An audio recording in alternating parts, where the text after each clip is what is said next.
Tu as investi des milliers de dollars pour créer une identité de marque qui te différencie. Des heures de réflexion, des ateliers stratégiques, des décisions importantes sur chaque couleur, chaque font, chaque élément visuel. L'objectif? Te faire remarquer, créer quelque chose de mémorable, projeter du professionnalisme. Et aujourd'hui, c'est exactement ça qui te rend invisible auprès de ta clientèle. Le paradoxe est cruel. Ta charte graphique, cet outil créé pour te propulser, est devenu une prison dorée qui t'isole des personnes que tu veux rejoindre. Dans cet article, on va explorer ensemble pourquoi ça arrive, comment on en arrive là et surtout comment t'en sortir sans perdre ton identité.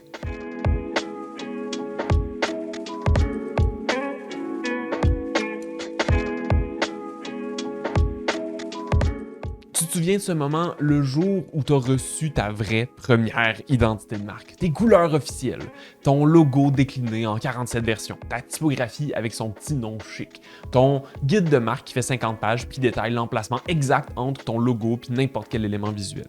Ce moment où tu t'es dit « Wow, on a enfin une vraie entreprise ». C'était magique, right? Avant ça, tu te sentais un peu amateur ou amatrice. Tu utilisais des templates Canva, tes couleurs changeaient d'une publicité à l'autre. Ton logo, on pourrait dire qu'il y avait du caractère, a.k.a. qui avait été fait sur Word. Mais là, tu avais quelque chose de solide, de légitime, de professionnel. Tu pouvais enfin dire « Voici notre identité de marque » avec fierté. Tu n'avais plus à t'excuser pour ton look. Tu étais au même niveau que les vraies entreprises. Puis le meilleur moment, celui où tu as commencé à déployer ton identité partout. Nouveau site web avec les bonnes couleurs, carte d'affaires, tes réseaux sociaux enfin cohérents, tes factures qui ont finalement l'air professionnelles, ton stand de salon qui reflète qui t'es. Chaque fois que quelqu'un voyait ton nouveau look, tu recevais des compliments. Aïe aïe, c'est tellement beau, waouh, ça fait professionnel, j'adore les couleurs, on sent que c'est sérieux.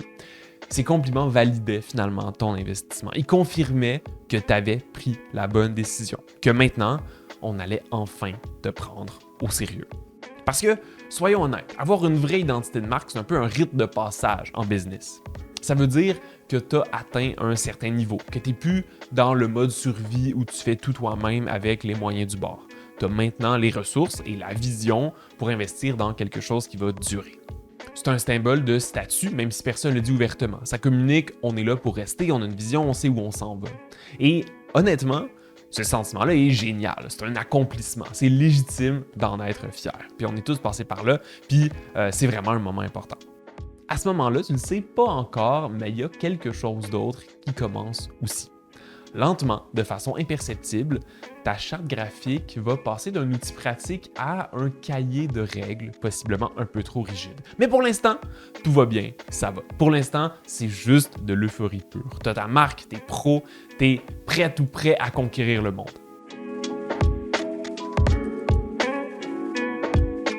Ta charte graphique, elle a probablement coûté cher. Elle t'a aussi coûté du temps, des semaines, peut-être des mois de réflexion. Des ateliers stratégiques où tu as exploré tes valeurs, des mood boards, des révisions, des discussions d'équipe pour savoir si ce bleu-là nous représente vraiment, puis des heures à peaufiner chaque détail. Tu as consulté plein d'experts, plein d'experts, des designers qui savent très très bien ce qu'ils font, des stratèges de marque qui t'ont posé des questions auxquelles tu n'avais jamais pensé, puis tu as investi dans quelque chose de solide, de réfléchi, de durable. Donc, maintenant que tu l'as, tu ne peux pas le gaspiller, right? Puis c'est là que quelque chose commence à changer, tranquillement, sans que tu t'en rendes compte. Ta charte va passer d'un super outil à un recueil de règles sacrées, d'un guide à une genre de bible, des suggestions qui vont devenir des commandements puis des lois absolues. Tu commences à t'imposer des règles. Ton beau logo qui a coûté si cher, ben, il doit être partout, sur toutes les communications. Assez gros aussi pour qu'on le voit, parce que t'as payé cher pour. Parce que si les gens ne voient pas ton logo, ben, comment est-ce qu'ils vont te reconnaître? La typographie qui a été choisie par ton designer, ben à partir de maintenant, c'est la seule qui est permise. Peu importe le contexte. Jamais une autre. Même si elle sort pas super bien quand c'est écrit petit, c'est ta typo, c'est celle du guide, donc c'est celle qu'on utilise. Le ton de voix, ben tu as 5 pages dans ton guide, dans ta charte qui explique comment tu dois communiquer, incluant les mots ou les types d'émotions à éviter de mettre de l'avant. Puis si quelqu'un dans ton équipe propose quelque chose qui s'éloigne un tout petit peu de ta charte, ben tu fronces les sourcils. Non, on peut pas faire ça, c'est pas on-brand. Parce qu'au fond, cette charte graphique t'a créé une nouvelle réalité. Si tu déroges, tu vas avoir l'air cheap, tu vas avoir l'air amateur. Comment tu vas être crédible si toi-même tu ne suis pas ta propre identité? Donc, tu t'accroches fort à chaque règle, à chaque détail de ta charte et de ton guide de normes. Puis sans t'en rendre compte, ta charte devient plus qu'un outil. Elle devient ton identité complète. Pas juste une vision de ta marque, mais la définition de ce qu'elle est. Avant, tu te demandais si ta clientèle allait aimer ton contenu puis si ça allait te générer des ventes. Puis maintenant, la question principale, c'est est-ce que mes règles de marque sont respectées? Ta charte qui était supposée te libérer puis te donner confiance, elle est en train de devenir une cage. Une belle cage dorée, super esthétique, mais une cage quand même. Avant de continuer la vidéo, petite annonce, si tu as une question pour moi sur la publicité en ligne, sur tes campagnes, sur tes pubs ou autres, tu peux me la poser gratuitement et avoir la réponse dans le courrier de la pub, notre infolette mensuelle où je réponds aux questions de la communauté. Tu peux t'inscrire et poser ta question dans la description. On retourne au programme principal. Est-ce que ton dernier post Instagram ressemble à ceci? Logo mis de l'avant, comme dans la majorité de tes posts d'ailleurs, couleur exacte de ta charte, la typographie principale de ton brand, une photo de shooting professionnel avec un éclairage de studio, tout est on-brand, tout est propre, tout est parfait, entre guillemets. C'est beau, c'est cohérent, c'est professionnel et c'est complètement stérile. Les gens qui scrollent sur Instagram, ils voient instantanément que ton contenu, c'est celui d'une marque corporative qui essaye de leur proposer quelque chose. Puis quand on voit le contenu marketing d'une entreprise, on fait quoi 9 fois sur 10? On l'ignore tout simplement. C'est le phénomène du banner blindness, un mécanisme de défense cognitive développé par les internautes principalement pour filtrer la surcharge d'informations puis se concentrer sur le contenu principal qu'ils sont venus chercher.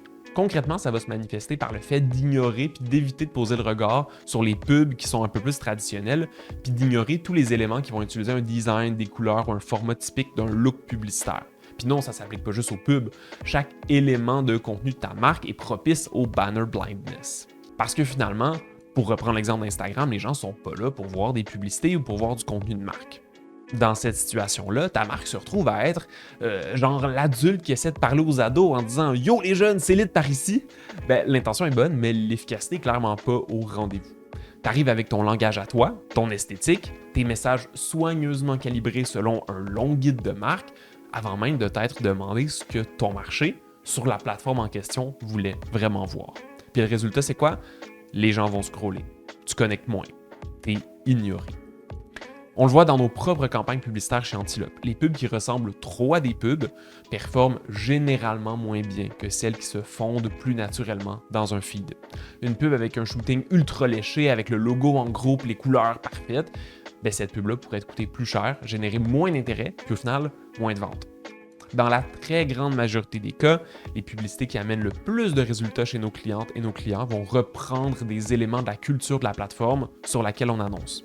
Généralement, ça va vouloir dire des photos peut-être moins léchées, des éléments visuels qui vont rappeler une story, une interface mobile, etc. Puis ça s'applique partout. De la même façon, si ton infolettre a l'air d'un gros panneau publicitaire, même s'il présente exactement ta marque très très bien, la majorité des personnes va passer rapidement par-dessus. Ce paradoxe-là fait mal, mais c'est le temps qu'on l'aborde pour vrai. Pourquoi tu voulais une charte graphique déjà?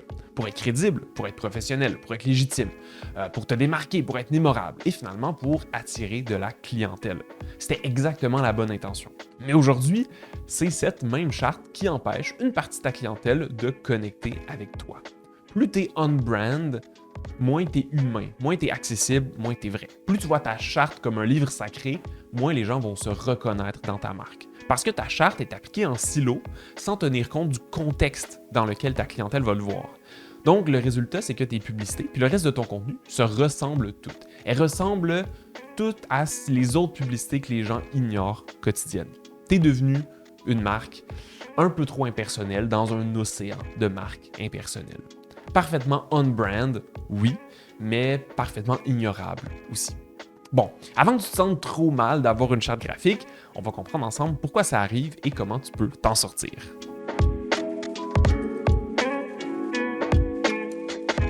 OK, maintenant qu'on a bien identifié le problème, on va comprendre ensemble pourquoi est-ce que ça arrive. Et je commence par te rassurer, ta charte graphique, elle est très bien et tu n'as pas à la changer. Mais il faut réaliser quelque chose. Ton logo, tes couleurs, tes typos, ta ligne éditoriale, ça a été créé très probablement dans un cocon. Tu étais dans un bureau ou dans un appel Zoom avec ton ou ta designer. Vous avez pensé couleurs, font, logo, valeurs, personnalité de marque, mood board, références visuelles, le vibe général que tu voulais projeter. Tout ça, c'était fait dans une bulle. Une belle bulle créative, certes, mais une bulle quand même. Parce qu'une fois qu'elle est créée et qu'elle est définie, ta marque ne vit pas seule dans un guide PDF de 50 pages. Elle vit en relation avec ta clientèle. C'est pas un monologue, c'est une rencontre. C'est une danse entre toi et ton marché. C'est la même chose pour toi comme humain. Si tu parles à la même personne, par exemple à ta mère, tu vas pas communiquer avec elle de la même façon selon si tu lui parles en présence de ses petits-enfants, dans un salon funéraire, par texto un soir de semaine, ou au restaurant pour son anniversaire.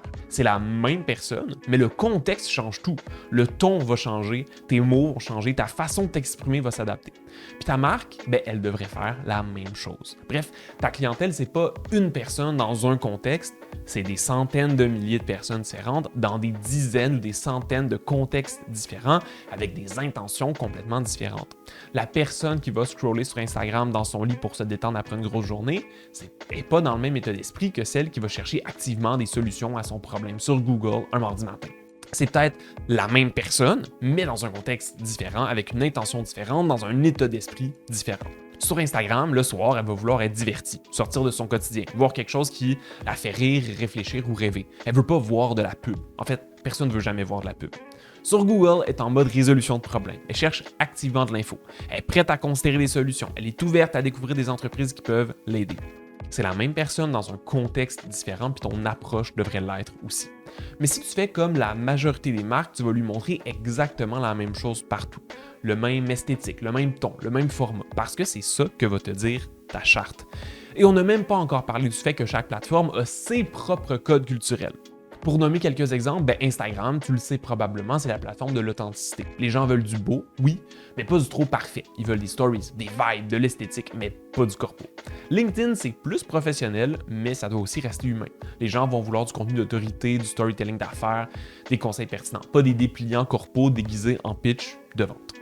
TikTok, c'est un peu plus direct puis c'est divertissant. Si tu arrives avec du contenu trop léché, tu vas sonner comme quand le gouvernement essaie de sensibiliser les jeunes au danger de la drogue. Reddit, de son côté, c'est littéralement une version d'une plateforme anti-pub. Les gens sont là pour des conversations authentiques, pour échanger avec leur communauté. Les infolettes, c'est un petit peu plus intime. C'est plus personnel. Les gens t'ont donné la permission d'entrer dans leur boîte de réception. Donc, ils s'attendent à quelque chose d'un peu plus approfondi, d'un peu plus personnel finalement. Et évidemment, selon ta clientèle, ces généralités-là pourraient être différentes. Donc, l'erreur fatale, c'est de vouloir imposer ta culture de marque et donc ta charte graphique sur toutes ces plateformes-là de la même façon.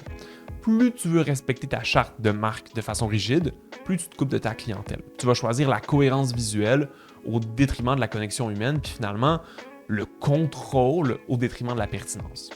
Puis pendant ce temps-là, ta clientèle va passer son chemin. En publicité, on le voit tous les jours. Le contenu de marque qui se ressemble tout le temps a tendance à moins fonctionner. C'est niaiseux à dire, mais la meilleure façon de générer des résultats et de connecter avec ta clientèle, que ce soit pour générer des ventes, des leads ou même avoir de la notoriété, c'est d'avoir un contenu sur lequel les gens vont s'arrêter. Puis oui, des fois, ça veut dire s'éloigner un petit peu de toutes les règles de ta charte graphique. Oui, ça veut dire accepter que ton logo soit pas toujours parfaitement visible en gros. En fait, c'est pas juste correct, c'est souhaitable. Ok, j'espère que si t'es encore là, j'étais un peu convaincu que tu devais changer la façon dont tu voyais la communication de ton identité de marque. Voyons comment on peut y arriver.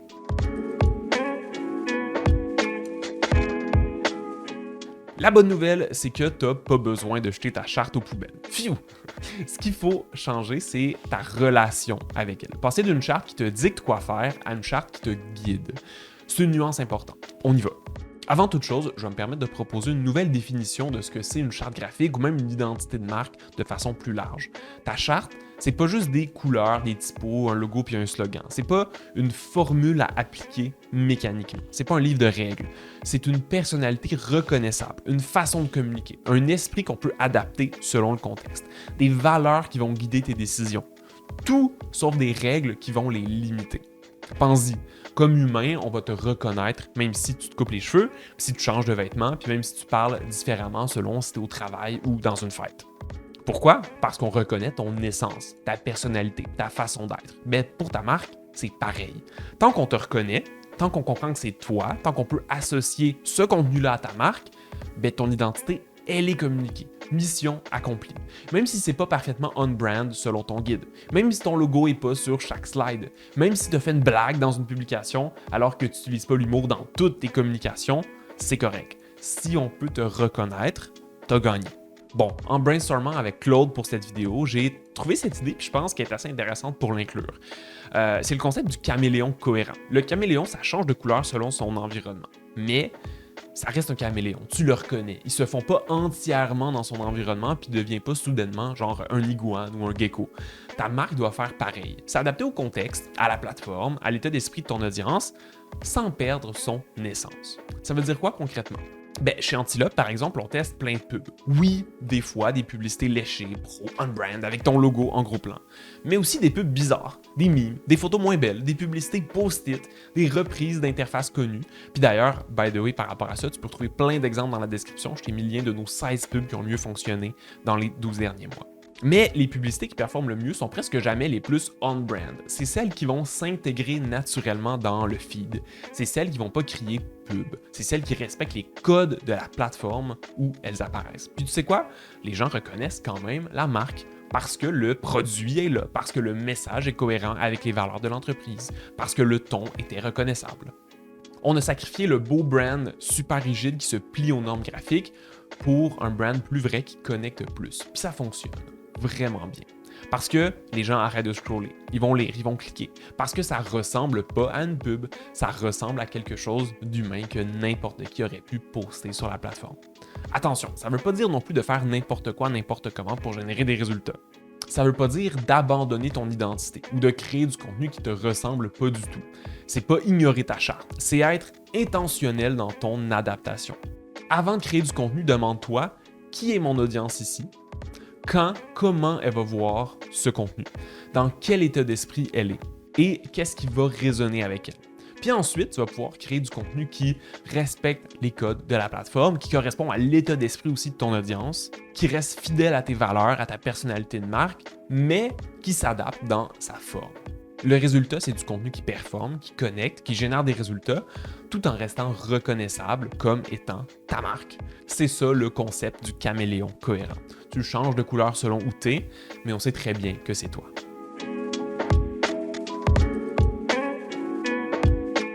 Ok, je vous jure qu'on aime les chartes graphiques. Nous, on en a besoin pour travailler efficacement avec notre clientèle. Quand on crée des dizaines de pubs par mois pour une entreprise, avoir une charte bien structurée, ça nous aide à rester cohérent, à comprendre l'essence de la marque, à créer du contenu qui lui ressemble.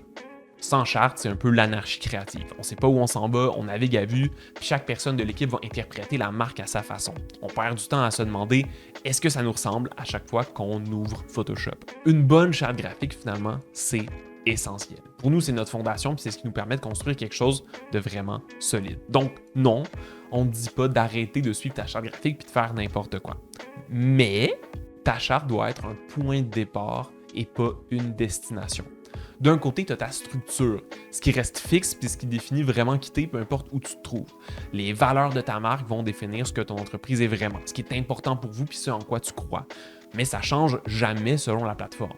Ta personnalité générale aussi va être constante. Est-ce que tu es un peu plus sérieux, un peu plus ludique, formel ou décontracté, provocateur ou un peu plus rassurant? Ben cette essence-là va avoir une certaine cohérence. C'est pareil pour ton esthétique de base ou la vibe générale de ta marque. Est-ce que tu es plus coloré ou minimaliste? Est-ce que tu es plus chaleureux ou sophistiqué? Cette direction visuelle-là va persister partout. Puis, c'est la même chose pour ta promesse, ce que tu apportes à ta clientèle, le changement que tu crées dans leur vie, etc. Tout ça, c'est ta structure, un genre d'ancrage de ta marque. Mais de l'autre côté, tu as ta flexibilité, ce qui peut et ce qui devrait s'adapter selon le contexte. Comment t'appliques tes couleurs peut varier, puis des fois, tu pourrais utiliser une couleur de plus parce qu'elle fit dans un concept. Ensuite, l'exécution change selon la plateforme. Le niveau du fini, le style visuel, le type de contenu, tout ça, ça s'adapte où t'es et à qui tu parles. Tu peux expérimenter, tu peux tester, évoluer, apprendre ce qui fonctionne, itérer, améliorer, grandir. Puis maintenant, je vais me prendre pour un coach de développement personnel, tu as un nouveau mindset à adopter. Arrête de te demander est-ce que c'est on-brand. Cette question-là, elle mène nulle part. Parce que la réponse va toujours être subjective. Ça crée de l'anxiété, ça limite ta créativité, puis finalement, ça t'enferme dans une cage. À la place, demande-toi est-ce que ça nous ressemble? Est-ce qu'on peut nous reconnaître? Et est-ce que ça va connecter avec notre audience dans ce contexte-là en particulier? Il y a deux parties à la question qui doivent toutes les deux fonctionner. Si tu peux répondre oui aux deux, go.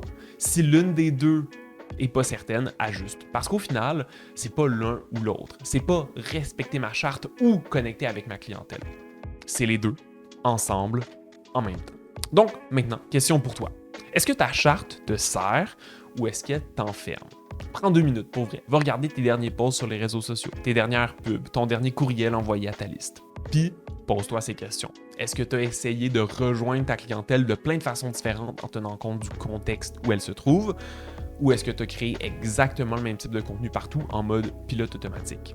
Est-ce que tu as respecté ta charte ou est-ce que tu as connecté avec ta clientèle? Si tu respectes ta charte à la lettre, mais que personne clique, personne interagit avec toi, personne se souvient de toi, ben ta belle marque, elle ne sert pas à grand-chose. Mais si tu arrives à connecter avec ta clientèle, puis l'inverse, c'est pas mieux. Si tu connectes avec ta clientèle, mais que personne te reconnaît, puis que ton identité est trop effacée, ben tu as perdu quelque chose d'important aussi. Bref, ta charte graphique, c'est pas ton ennemi. Elle t'a jamais voulu de mal. Elle était là pour t'aider, pour te guider, pour te structurer. Mais elle n'était jamais supposée devenir une cage.